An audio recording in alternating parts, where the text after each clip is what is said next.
Hi YouTube, I'm Christine.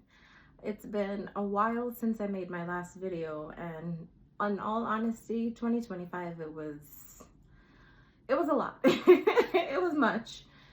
I wanted to talk about so many things, and it's like, where do you begin? Since the inception of the year and at the beginning in January last year, it was a little sus. So I don't know. There's so many things to talk about, so many things that I experienced. I'm sure a lot of people, the world has been going through it. It's been real for a lot of folks. Needless to say, I've been doing a lot of introspection and talking with my therapist about just how can I soothe my inner child. And it comes from, I feel, reflecting on past hurt, understanding what it taught me, and really recognizing what and how my life should go, and which way my life should go. I feel like 2026 is a new opportunity. It's supposed to be the year of the horse. We left the year of the snake. The Chinese New Year, the lunar calendar, is coming up in March, and I'm hopeful. I have a new perspective on things and a level of understanding and awareness that I feel like maybe someone would benefit from. So I made a list of 10 things I would tell my younger self, and it gave me a lot of clarity on how I feel things have gone up until this point. I just made 42. I celebrated my 42nd birthday last month in December, and I feel good, physically at least, and mentally I have a level of clarity that I think is necessary for me to move forward in this realm. So, the 10 things that I wanted to talk about. 10 things I would tell my younger self. For one, there's a reason why you're here. Oftentimes, people grapple with and try to understand what their purpose is. And for many years, I've thought about it so much. It's not necessarily that's something that's always I guess thought about or really given an introspective look on things. I wanted to kind of really dissect what my life has consisted of up until this point, and maybe that would lead me to where I am supposed to be. I guess working backwards. I think Steve Jobs made mention of connecting the dots are a lot easier when you look backward. And that to me resonated a lot. What I would tell my younger self, the reason I'm here is to be a voice.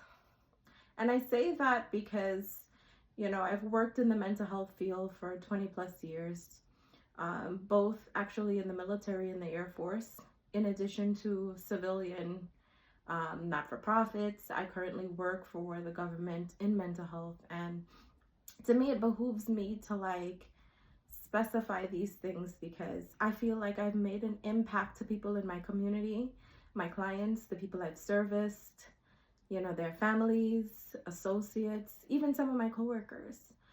I feel like my impact has been me being a voice and advocating for people who not necessarily have or feel like they have a voice. And through that, it gives me the courage to keep pressing and keep moving on. And to me, that was just so impactful. There's so many stories I could share about success stories of how I help clients of mine fulfill whatever goals they may have had, and how I could help facilitate that through advocacy, through case management, through coordination, and moving them towards a direction that they see fit to help improve their life and their quality of life ultimately. I think that's profound. When I think about that, I'm just like, damn, it actually moves me to tears.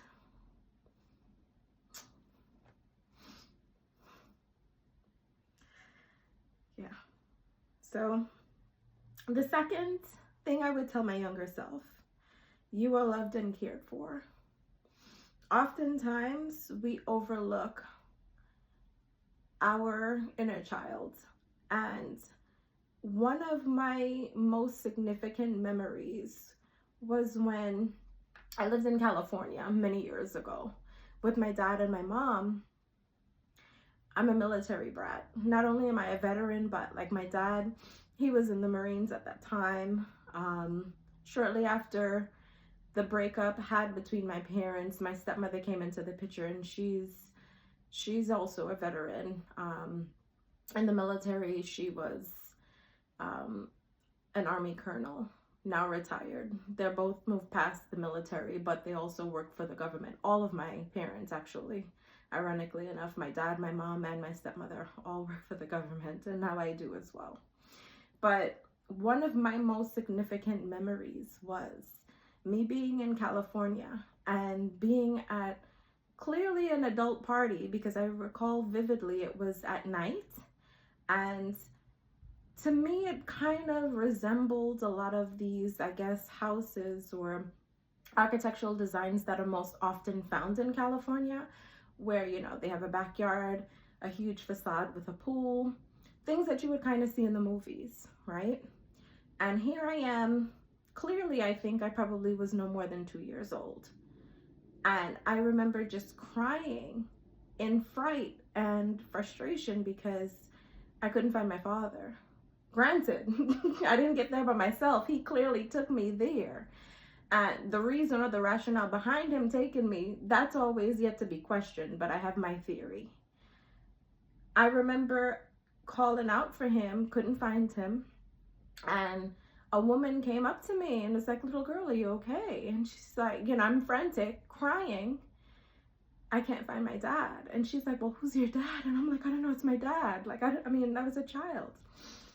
To me, that resonated so much because that moment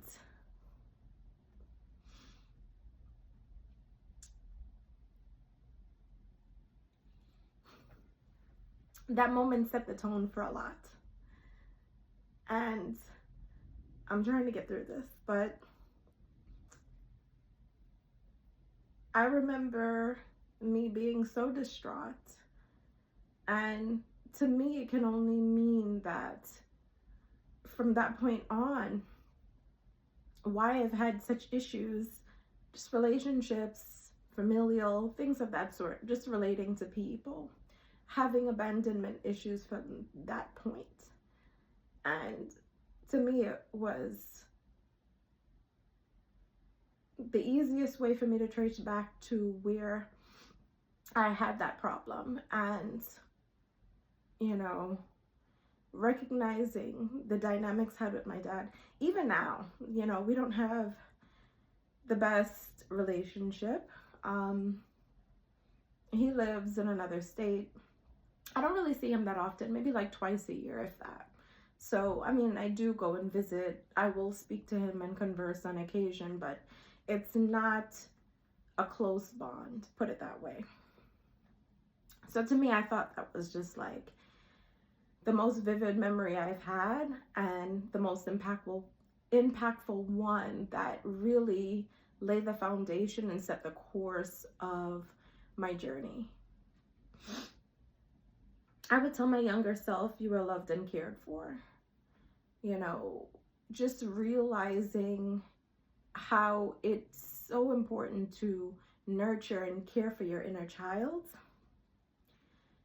Part of my, I guess, therapeutic process has been, as of recent, because I always addressed and I would speak to my inner child on occasion, but I actually took it a step further where I, in my mind, would sit down beside her, pick her up, and put her on my lap and soothe her. That, to me, really gave me a lot of insight, because I implore everyone to reach deep down inside themselves and really address and get to learn their inner child. But taking it a step further, getting to soothe their inner child and providing them the things that not necessarily something that was provided to them at that time. And from that, I'm just like, I'm excited for a lot of things, because that has given me a level of clarity that I can't even like explain. It's been a significant, I would say, breakthrough in my therapy journey. So, you know, these are things that, you know, I talk to my therapist often about, and it's like, wow, you know, this is why people get billable hours. Okay. I would tell my inner child, trust with discernment. Trusting can and it is a difficult task to be had for someone who has had trauma or any type of traumatic experience. And I think once the act of, I guess, distrust, mistrust, deceit occurs more often than not, people tend to and can become jaded by it, nihilistic, have difficulty kind of like allowing a person to really show themselves. Give the benefit of the doubt. I don't give the benefit of the doubt. That's not something that I encourage. To me, you trust with discernment. You can be observant of things, watch, you know. It's still something that I feel like I'm grappling with. You know, I'm not the guru on this. You know, there's a whole lot of shifty people out there. I'm not gonna lie. Listen, I'm born and raised from Brooklyn. You know, in Atlanta, no, I can't say the Atlanta scam. This is Atlanta, no shade. But it's a situation where you have to be aware and you have to have discernment with anything. I think that's a necessary part of life. And I think it's also prudent to have. And you can be aware, you know, I don't want to say overly suspicious, but you can be aware of people. And, you know, I would say look at the behaviors, look at the tendencies. You know, people can say, they can promise you the moon and back. That doesn't necessarily think or mean that that is going to actualize. So just be aware. I would say don't be afraid to try. One thing I can honestly say in this body, I've tried a great deal of things that were out of my comfort zone. I think I would probably, and I think with most people, you're more apt to and probably more willing to try things when you're younger, especially things that may be necessarily like people would deem either dangerous or something. Like I could tell you, listen, we could go toe to toe for stories on me doing some crazy stuff. I never forget looking at Craigslist. This is like back in the day. I was looking at like some secondhand treadmills because at the time, you know, I wanted to get some gym equipment and such, and I wanted to kind of like get a better deal than, you know, regular retail.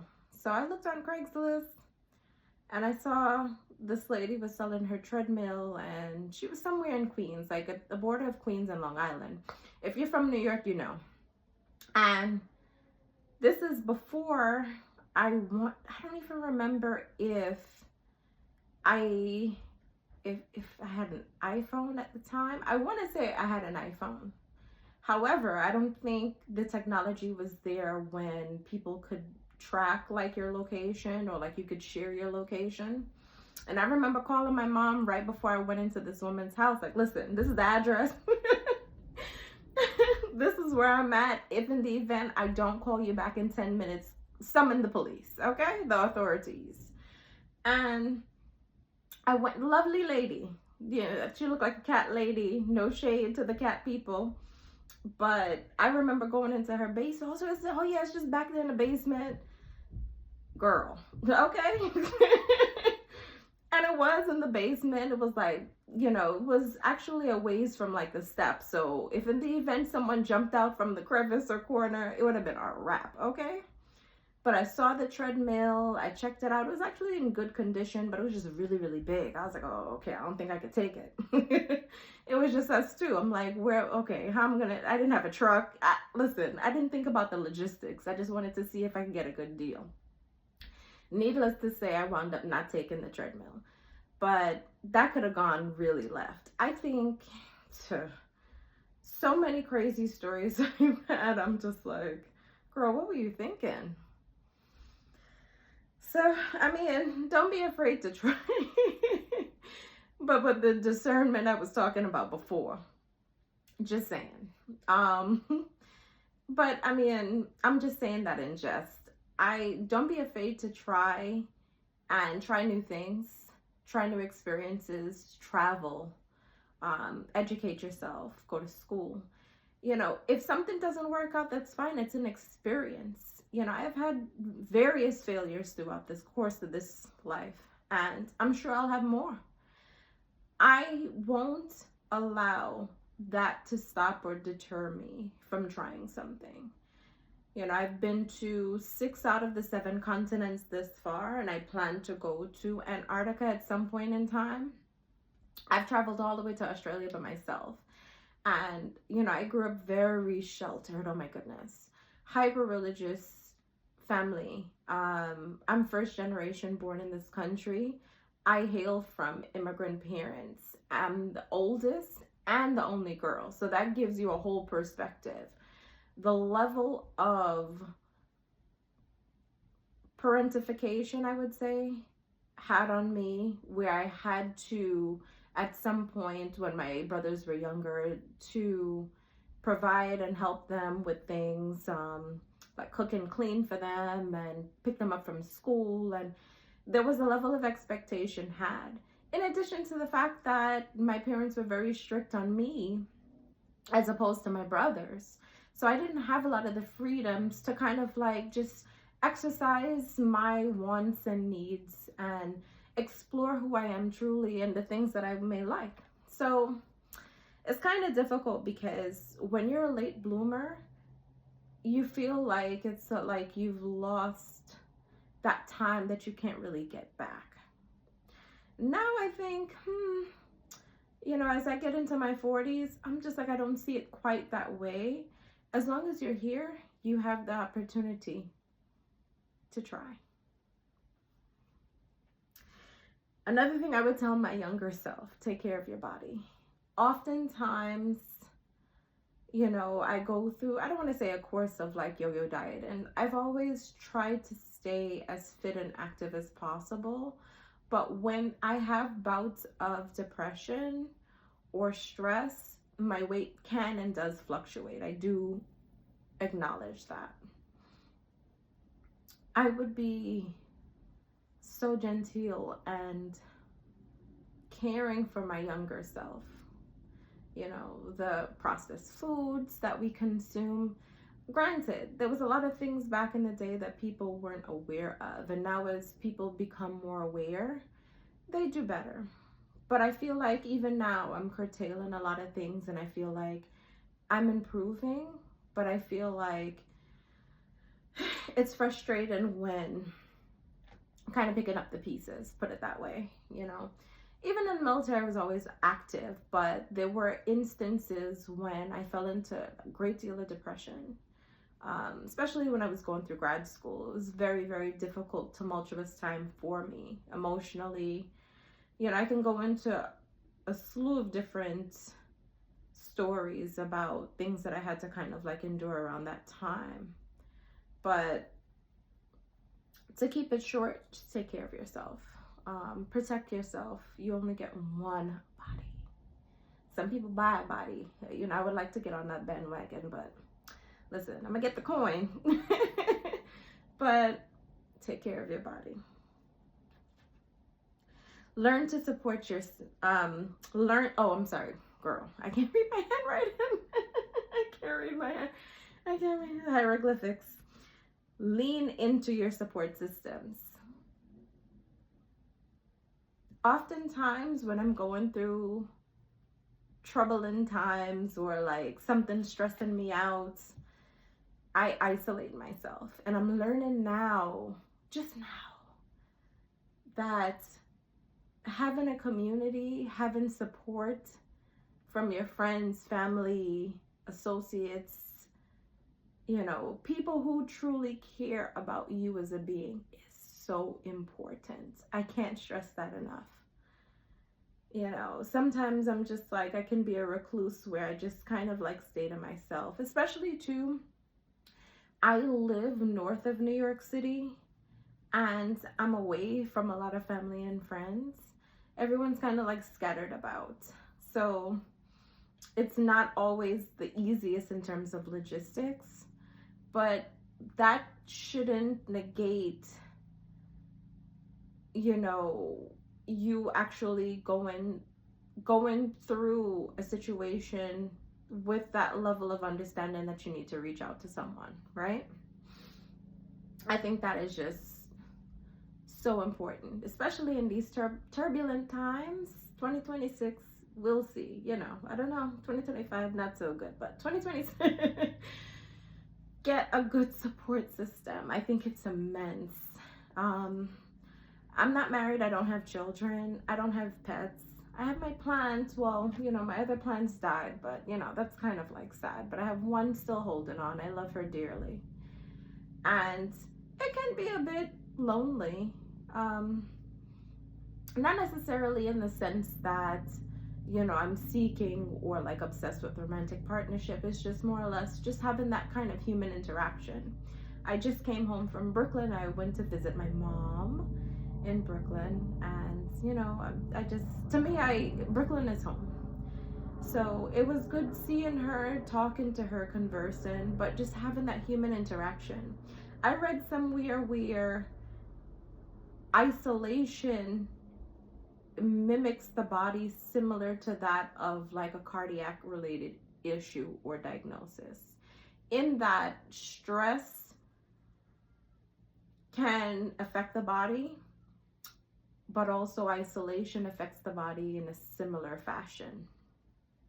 Don't take it as Bible. This is what I read. I saw it on IG. I thought it was a bit interesting. I feel like maybe I could do more of like research on my own about it.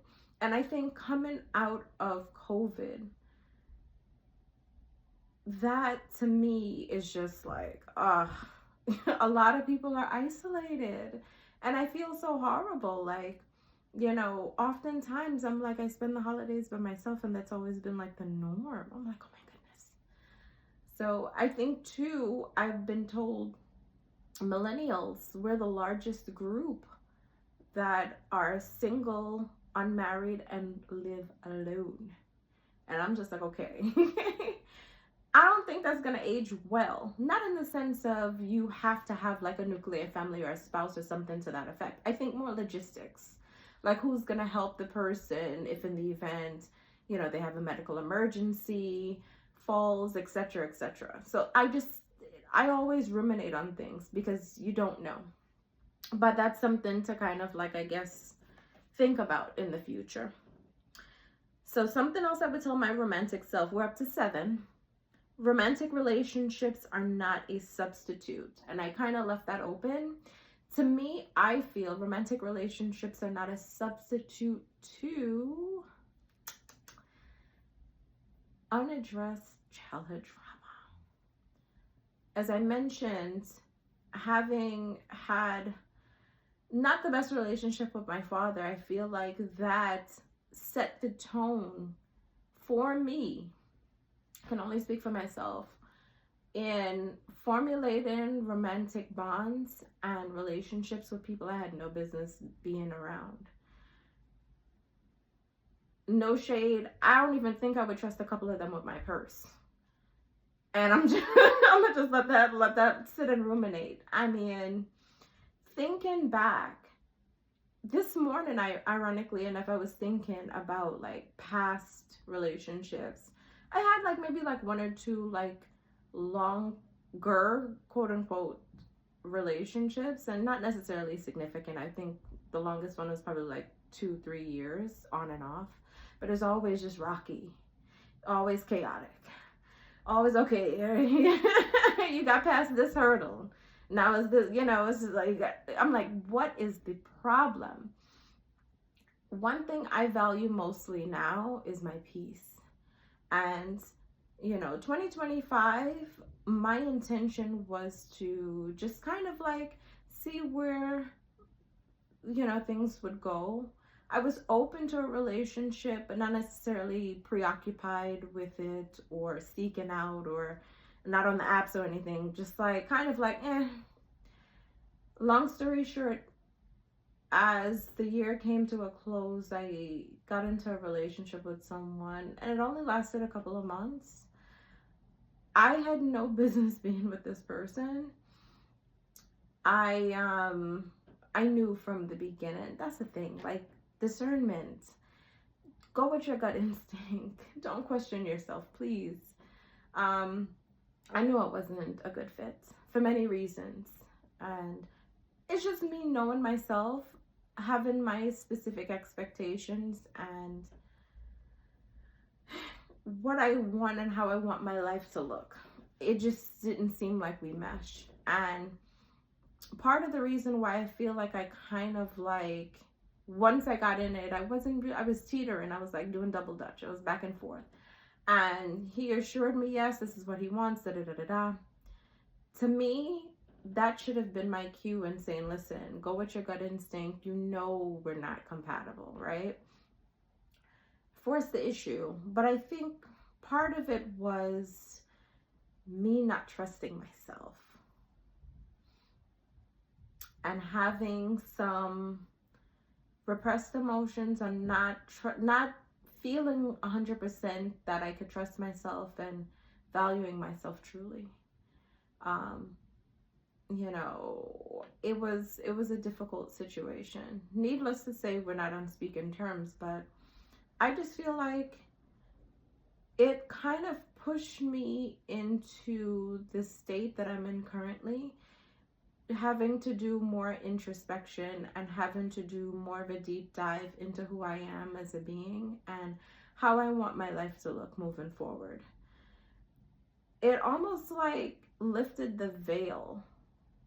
I know we all wear masks. Carl Jung, I'm kind of, listen, I have, one of my masters is in psychology, long story short, and I think about it like psychoanalysis, foundations to like abnormal psychology, the whole bit. Like neuropsych, the whole bit. And I think Carl Jung talked a bit about masks and why people wear masks as a way in which to cope. It's a way for us to move through society that allows us to be without fully decompensating.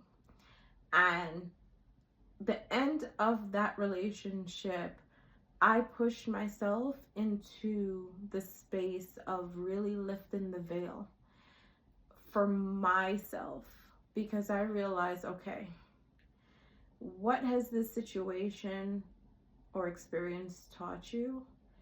And how are you going to move through this space in the future?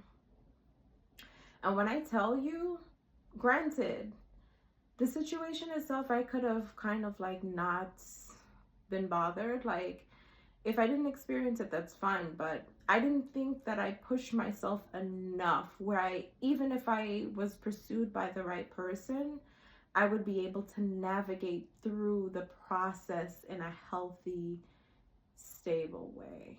I was like, oh, okay, this is giving me a level of enlightenment that I didn't think I needed. So, I mean, you can't cry over spoiled milk, but to me, it is important for people to really and truly learn from your mistakes. We're all gonna make mistakes. We are literally going through a human experience together. And the only way for you to really and truly understand self is to go through instances that could potentially teach you something. So, I mean, listen, I'm gonna take my L and force myself to kind of like, okay, you did that. Stay focused now. I would tell my younger self, wellness is a priority. And when I say wellness, not just physical, mental health, just overall a balance. At one point, I'm half Jamaican, but when I tell you that work ethic is no joke, I used to be a beast. I would work and work and work and work. Not to say that I had any specific goals or plans, I just wanted more, which is kind of probably an issue. I think consumerism as a whole is a societal issue, but I would work myself to the point where I just felt like, okay, you need to really address this because you're substituting work for something else and you're trying to avoid or fill a void with work. So wellness, I feel like, has to be a huge priority. I journal, I read, I love to walk, I go to the gym every day.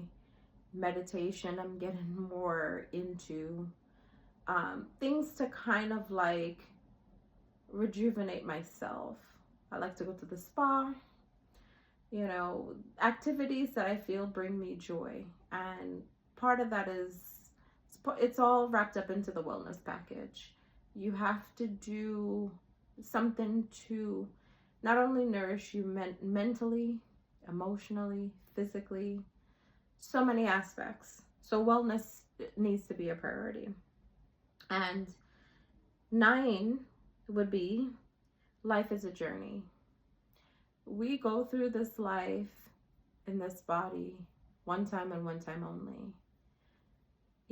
No one really knows what's to come. And I think that's part of it. Like, you go through the journey, learning experiences, learning about yourself, learning about other people, learning about other cultures, really finding answers to maybe questions you have within. Part of the unknown, I think, is the mystique, and it is a way in which to kind of like build momentum, build anticipation. We're all here for a reason, and the journey is the purpose. And lastly, I would tell my younger self, know who you are. And when I say know who you are, know who you are.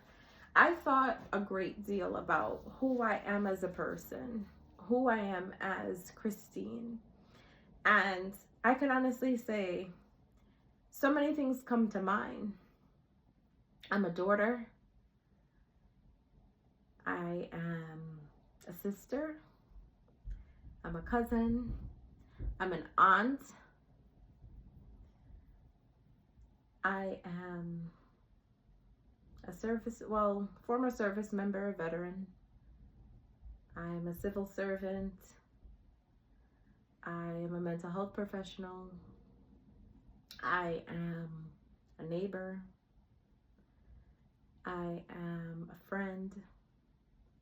I'm a coworker. But I'm me. I'm a little girl from Brooklyn in my mind. And getting to know who you are, I think, is so important. And it's something that needs to be stressed and talked about. Like, really focusing on truly learning yourself. And with learning yourself, appreciating who you are, faults and all. No one is perfect. We're all going to make mistakes. That's part of the process, and that's part of the journey. So I'm hopeful everyone kind of like got something from this. It's difficult for me to be in front of this camera. Can I just say that? Like, one thing I love to do is talk, but talking, being vulnerable, that's on a whole other level. I'm sorry. And hats off to a lot of great YouTubers that I watch and follow and subscribe to. It's just like, wow, this is not easy. Being able to have like dialogue, especially like by yourself. It's not like you can kind of like ping pong off with somebody else and just like, you know, it's a back and forth kind of banter. It's just literally you. It's me and my mic. That is it. So I'm learning through this, and I appreciate anyone and everyone who watches. I am hopeful that some bit of information is either stimulating or informative to you. And I can only encourage everyone to like, share, subscribe. And I'm really going to make a concerted effort, especially in this 2026, to be as consistent as possible. There's so many stories I want to tell, so many things I want to talk about, and experiences of mine. It's just like, never ending. It really isn't. And I guess that's just part of the process. We're all here for a journey, and we're here for a reason. Thank you so much for everyone, and looking forward to this year. Bye.